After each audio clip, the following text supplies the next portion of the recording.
महाभारत हो गई। इन वाणी को, इन वचनों को, इन शब्दों को तौल और मोल कर बोलना चाहिए। भाभी ने बोल दिया देवर को, अंधस पुत्र, उस शब्द के पीछे खून की नदियां बह गई।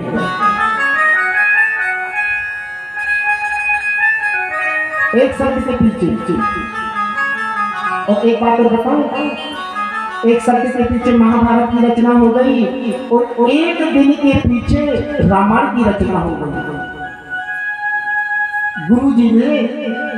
गुरुजी से दशरथ जी ने कहा, गुरुजी हमारे मन में सुंदर विचार आया है। तो गुरुजी ने कहा, राजन अगर तुम्हारे मन में कोई सुंदर विचार आ रहा है ना, तो स्वयं कार्यम शीघ्रम, उस कार्य को जल्दी से जल्दी कर दो। गुरुजी हमारे मन में विचार आ रहा है, हमारे ज्येष्ठ पुत्र, बड़े पुत्र को राजगद्दी पर बिठा के मुकुट धारण करके राजा बना दे। गुरुजी ने कहा, राजन बहुत उत्तम विचार है, स्वयं कार्यम शीघ्रम, जल्दी बुलाओ, तुम्हारे पुत्र को बिठा लो और तिलक लगाओ और सिंहासन पर मुकुट पहरा दो। दशरथ जी ने कहा, गुरुजी आज नहीं कल। दशरथ जी ने गुरुजी से कहा, आज नहीं कल। कल के पीछे ये घटना घटी कि भगवान राम को 14 वर्ष के लिए वनवास जाना, मात्र कल के पीछे। अरे काल करे सो आज करे, और आज करे सो आज, और पल में पल होएगी, बहुर करेगा जो भी शुभ विचार मन में आ रहे हैं ना, कल की रास्ता मत देखना, आज ही कर लेना, आज ही कर लेना। ध्यान रख लेना, जो जीवन है ना, इसकी कोई गारंटी नहीं। एक बात बता देता हूं, कल किसी ने नहीं देखा, इसलिए जो तुम्हारे मन में शुभ विचार आ रहे हैं उसको तुरंत कर दो। तुम्हारे मन में विचार आ रहा है भगवान तुम्हारे लिए चढ़ाना है, दुकानदार को 5 रुपया दो, नारियल लो, मंदिर में जाकर चढ़ा दो। कल की रास्ता मत देखो, आज कर लो, कल की रास्ता नहीं देखा। एक शब्द, अच्छा महाभारत का जब युद्ध समाप्त हो गया, पूरे कौरव मारे गए। जब कौरव मारे गए तो द्रौपदी के 5 पुत्र सो रहे थे। यहाँ भीम ने दुर्योधन की जांघों को गदा से फूंक डाला, लहू लुहान दुर्योधन पड़ा हुआ था। उसी समय अश्वत्थामा आया, और जब अश्वत्थामा आया, अपने मित्र को लहू लुहान खून से लता फटा देखा। अरे मित्र, ये दशा, तुम्हारी ऐसी दशा किसने की? तुम्हारी इस दशा बनाने वाले को मैं जिंदा नहीं रहने दूंगा। चिंता मत करो, रातों रात उनके सिर काट के लाके तुम्हारे सामने रख दूंगा। महाराज आग बबूला होता हुआ क्रोध में अश्वत्थामा गया, और जहां पर 5 पांडव सो रहे थे, आज मेरे कन्हैया ने 5 पांडवों को उठाया, दूसरे कमरे में ले गए, और जिस कमरे में पांडव सोते थे उसमें द्रौपदी के 5 पुत्रों को सोते, और 5 पुत्र द्रौपदी भी सो रहे हैं परमात्मा के भरोसे कि काहू के मल भजन को, काहू के आधार, व्यास भरोसे कुंवर के, सोबत पांव पसार। राम जी के भरोसे सो रहे महाराज। एक द्रौपदी के जो पुत्र है ना, बड़े बड़े सारे, अश्वत्थामा रात में आया और 5 पांडव को समझा के सो रहे हैं, सोते सोते 5 पुत्रों की गले काट पांचों पुत्रों के गले काट दिए। और इसने क्या किया, मित्र पूछेंगे ना तो पांचों के सिर ले जाके कि दुर्योधन पूछेगा, मित्र पूछेगा कि हाँ पांचों पांडवों को मार डाला ना, मार दिया ना, तो गवाह के रूप में जिस सिर दिखा देंगे, देखो मैंने पांचों की हत्या कर दी।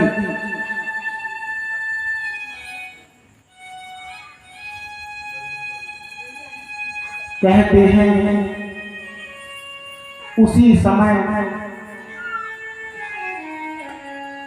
आधी रात्रि में अश्वत्थामा आया और दुर्योधन के सामने जैसे ही द्रौपदी के पांचों पुत्रों के सिर को रखा है और जैसे ही थोड़ा थोड़ा उजाला हुआ, दुर्योधन ने देखा, अरे मित्र तूने तो मेरा वंश खराब कर दिया। अरे जब पांडव नहीं था, अरे तूने तो मेरे वंश को हीन कर दिया। इतना रोया और रोते रोते अपने पंच भौतिक शरीर का परित्याग कर दिया। यहां जब सुबह हुई, द्रौपदी ने जब अपने पांचों पुत्रों को लहूलुहान देखा है, महाराज आंखों से आंसुओं की बनारे निकली है।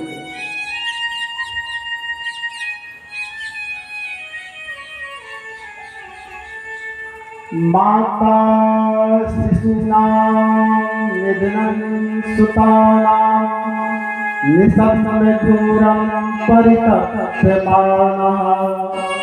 चीख कर मैया रो रही है, मेरे बेटों ने क्या बिगाड़ा था।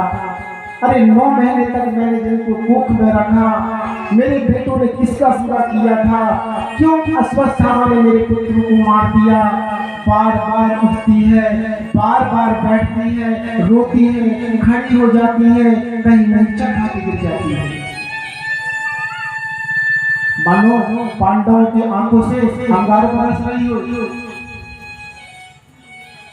अर्जुन को ऐसा लग रहा था, अर्जुन की आंखों से आंसू की बनारे निकल रही हैं और ऐसा लग रहा है जैसे जिस सारे संसार को दग्ध कर देगा। उसी समय अर्जुन ने अपना गांडी धनुष उठाया। देवी तुम्हारे पुत्रों की हत्या करने वाले को जिंदा नहीं छोड़ूंगा। अश्वत्थामा जहां कहीं भी मिलेगा उसको दंडित करूंगा। रथ पर बैठ गए, गोविंद रथ चला रहे हैं और अर्जुन गांडी पे बैठे, गांडी लिए हुए बैठे हैं रथ पर। आगे आगे अश्वत्थामा का रथ और पीछे पीछे गोविंद का रथ। अश्वत्थामा ने देखा, अरे जी अर्जुन आ रहा है, मार डालेगा। तो कहते हैं इसने अर्जुन के ऊपर ब्रह्म अस्त्र का प्रभाव कर दिया। बिना विचारे सोचे समझे इसने ब्रह्म अस्त्र अर्जुन के ऊपर चला दिया। जैसे ब्रह्म अस्त्र को आते हुए अर्जुन ने देखा, उसी समय गोविंद के चरणों में गिर गए, हे गोविंद इस ब्रह्म अस्त्र से मेरी रक्षा करो। कन्हैया कहने लगे, मित्र बड़े भोले हो तुम। कभी कभी लोहे को काटने के लिए लोहे का उपयोग किया जाता है। शरीर में विष फैल जाता है ना, तो विष का ही प्रयोग करना पड़ता है। अश्वत्थामा को ब्रह्म अस्त्र चलाना नहीं आता था, इसलिए पांचों पांडवों को देखा देखी सीख लिया था, लेकिन इसे वापस करना नहीं आता था। चला तो दिया इसे। गोविंद ने कहा, अर्जुन उठाओ अपना गांडी, चलाओ ब्रह्मास्त्र। कभी कभी लोहे को काटने के लिए लोहे का प्रयोग किया जाता है। कहते हैं उसी समय अर्जुन ने भी ब्रह्मास्त्र का प्रयोग कर दिया और जैसे ही ब्रह्मास्त्र का प्रयोग किया और दोनों ब्रह्म अस्त्र टकराने हैं महाराज, और जैसे टकराने हैं उसी समय संसार में प्रलय की स्थिति। इतना भयानक शब्द हुआ महाराज। श्रीमद् भागवत कथा में लिखा है, दोनों ब्रह्म अस्त्र शांत हुए। उसी समय अर्जुन ने अश्वत्थामा को पकड़ा, अपने रथ में बांधा और द्रौपदी के समक्ष नीचे आ गया। अर्जुन ने उसके बालों को पकड़ा, रथ पर बिठाला और अश्वत्थामा को लाकर बीच सभा में खड़ा कर दिया। अश्वत्थामा थर-थर कांप रहा। महारानी द्रौपदी के हृदय में करुणा आ गई। देखिए, बता देवी, जिस तुम्हारे बेटों का हत्यारा है, जलती हुई अग्नि में डाल दे, जिंदा जमीन में गाड़ दे, इसका गला काट दे, इसको फांसी पर लटका दे, बताओ क्या सजा दे इसको? द्रौपदी के मन में करुणा आ गई। हे नायक, आपने इनके पिताजी से सभी विद्याओं का अध्ययन किया है, और ध्यान रखना, ब्राह्मण नित्य राम गुरु, ब्राह्मण की कभी हत्या नहीं करना चाहिए। और जो तुम्हारे गुरु का पुत्र है, अर्जुन कहते, देवी क्या बोल रही हो जी, तुम्हारे बेटे का हत्यारा है? द्रौपदी कहती है, नहीं ना, ये भी किसी माँ का बेटा है, क्योंकि एक माँ ही दूसरी माँ की करुणा समझ सकती है। एक माँ दूसरे माँ की करुणा समझ सकती है। मैं कहती हूँ, इसे मारने से अगर मेरा पुत्र जीवित हो जाता है ना, तो जरूर। और मुझे मालूम है, इसको मारने के बाद भी मेरे पुत्र जीवित होने वाले नहीं।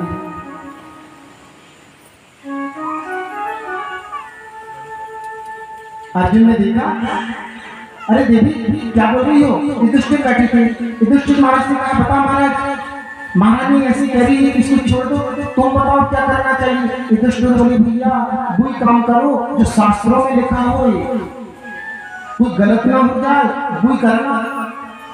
भीम से पूछा, भीम दादा तुम बताओ इसके साथ में क्या करना चाहिए? भीम बोले, ऐसे पापी को तो मारना चाहिए, तू छोड़ देगा तो मैं मार दूंगा। ऐसे पापी की तो हत्या करना चाहिए।